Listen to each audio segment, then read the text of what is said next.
Sahabat nanya, wala jihadu fi sabilillah?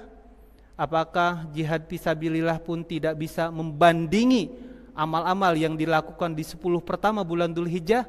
Kata Nabi, wala jihadu fi sabilillah illa rajulun kharaja binafsihi wa malihi walam yarji' min dalika bisyai'in. Kecuali seseorang yang memang niat untuk jihad fisabilillah, dia membawa dirinya berikut hartanya, tetapi dia tidak kembali lagi kepada keluarganya. Artinya apa?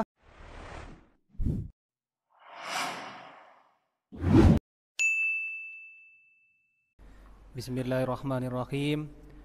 Assalamualaikum warahmatullahi wabarakatuh. Innal hamdalillah nahmaduhu wa nasta'inuhu wa nastaghfiruh wa na'udzu billahi min syururi anfusina wa min sayyiati a'malina. Man yahdihillahu fala mudhillalah wa man yudlilhu fala hadiyalah.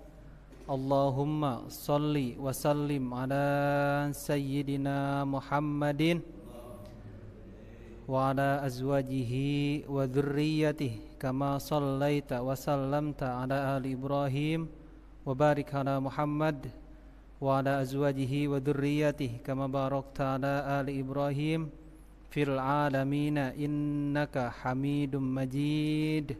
Amma ba'du. Qalu subhanaka la ilma lana illa ma 'allamtana innaka antal alimul hakim. Qala rabbishrah li sadri wa yassir li amri wahlul 'uqdatam min lisani yafqahu qawli. Yang sama-sama kita hormati Bapak Ketua DKM, Bapak Ustadz Sutarno beserta jajaran pengurus Masjid Ar-Rahman, Pak Ustadz Soleh, Pak Ustadz Maskuri dan kawan-kawan yang saya cintai dan juga saya hormati, ayah saya sendiri Bapak Abbas, yang saya muliakan bapak-bapak semua yang hadir di tempat ini maupun yang tidak hadir. Mudah-mudahan kita diberikan oleh Allah Subhanahu wa taala pahala yang setimpal dengan mati syahid. Ini adalah tanggal ketiga dari bulan Dzulhijjah. Jadi kalau pertanggalan Hijriyah itu mulainya dari maghrib. Berarti kalau tanggal 1 maghrib itu malam Jumat, malam Sabtu malam Sabtu tanggal 2, kemudian malam Ahad ini tanggal ke-3 Dzulhijjah.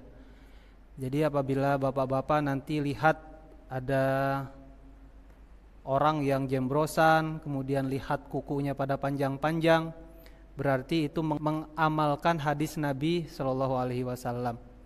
Kata Nabi sallallahu alaihi wasallam, "Idza ra'aitum hilala Dzulhijjah", apabila kalian melihat bulan Dzulhijjah, artinya awal Dzulhijjah sudah diketahui, wa arada ahadukum ayyudhiya, dan di antara kalian ada yang berkurban, fal yumsik anisya'rihi wa adfarihi, maka tahanlah untuk tidak mencukur rambut dan memotong kuku.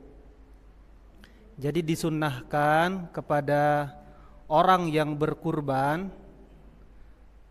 ditahan dulu cukur-mencukur rambut yang ada di tubuh kita, baik yang ada di kepala atau misalkan rambut, kumis, janggut, nah itu tahan dulu. Bulu ketiak, mohon maaf, bulu kemaluan jangan dulu dicukur sebelum nanti disembelihnya hewan kurban kita. Setelah disembelihnya hewan kurban kita, baru boleh mencukur rambut yang ada dalam tubuh kita dan memotong kuku. Sunnahnya seperti itu. Hikmahnya apa? Hikmahnya kira-kira di sini ulama ada 3.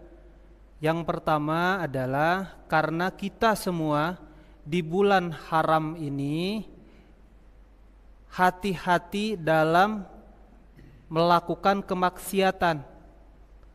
Kata Allah Subhanahu wa taala, "Fala tadlimu fihinna anfusakum."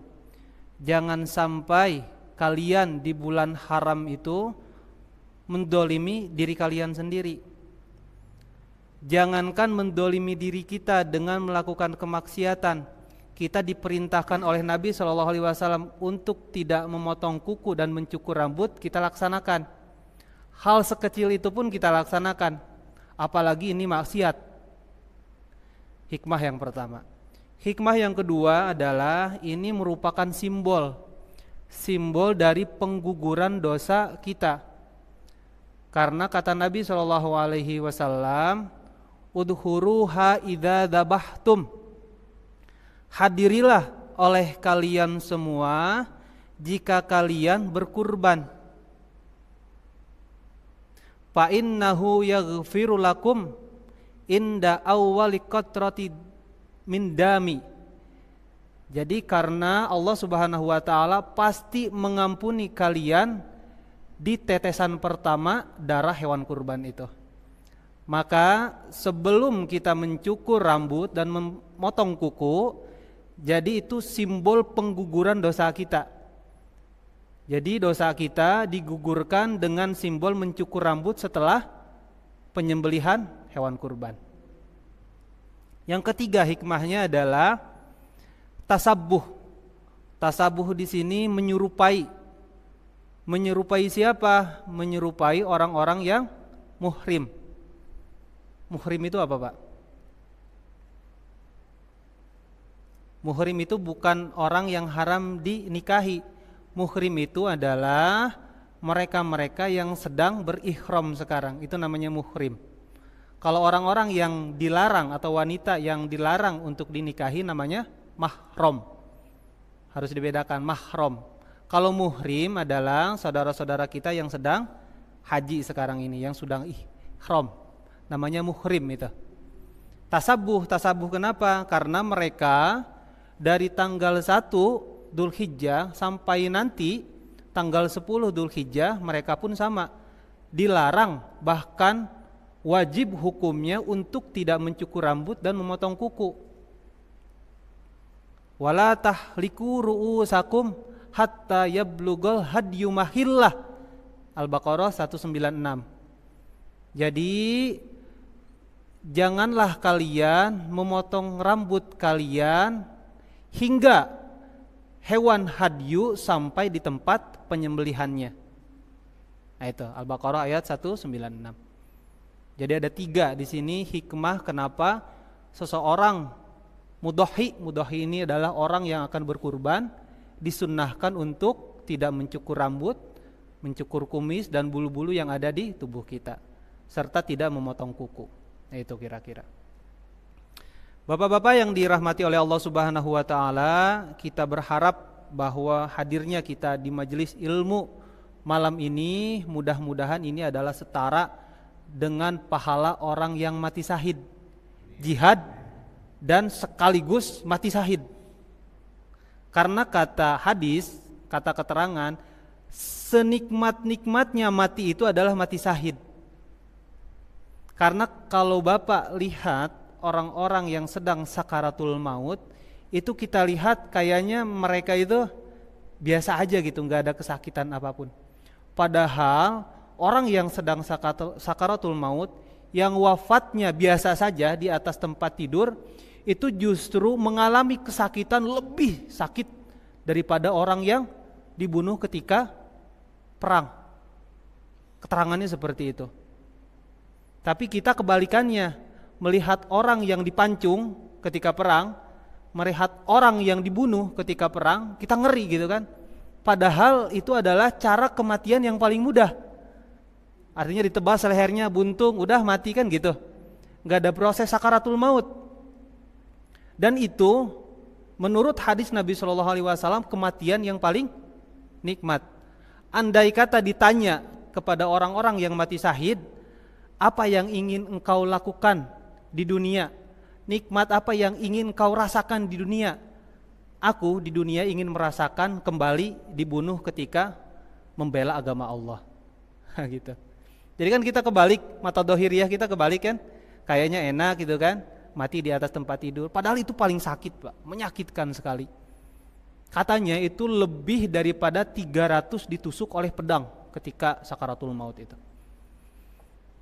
Sebaliknya kita ngeri kan lihat orang yang perang di jalan Allah kemudian mereka terbunuh. Misalkan dibom, hancur badannya gitu kan, atau dibunuh, ditusuk gitu kan sampai keluar ususnya, istilahnya kayak gitu. Itu lebih mudah cara kematian seperti itu. Nah, kita di sini ngaji saat ini dimulai dari tanggal 1 bulan Dzulhijjah sampai nanti tanggal 10, amalan-amalan sunnah kita setara dengan pahala orang yang mati syahid.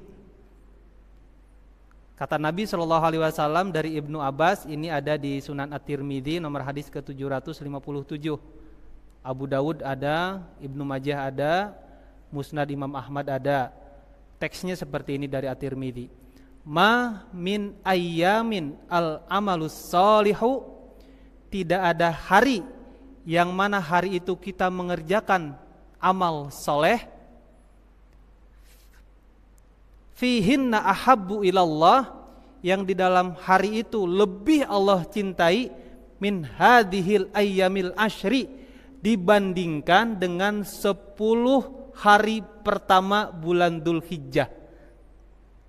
Sahabat nanya, wala jihadu fi sabilillah, apakah jihad fi sabilillah pun tidak bisa membandingi amal-amal yang dilakukan di 10 pertama bulan Dzulhijjah?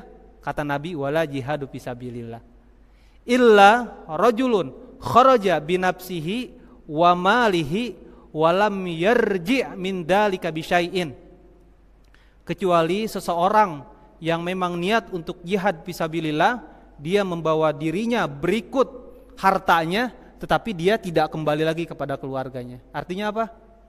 Dia mati ketika berperang. Nah itu. Jadi ganjaran amal-amal kita yang kita lakukan di 10 hari pertama bulan Dzulhijjah sebanding dengan orang yang mati syahid. Masya Allah. Termasuk kita ngaji kali ini, termasuk ngaji Quran, tadarus Al-Quran, termasuk sedekah, termasuk birrul walidain, yang masih punya orang tua, berbuat baik kepada kedua orang tua. Apapun amalan-amalan yang memang sifatnya sunnah selain kewajiban, itu pahalanya sebanding dengan mati syahid.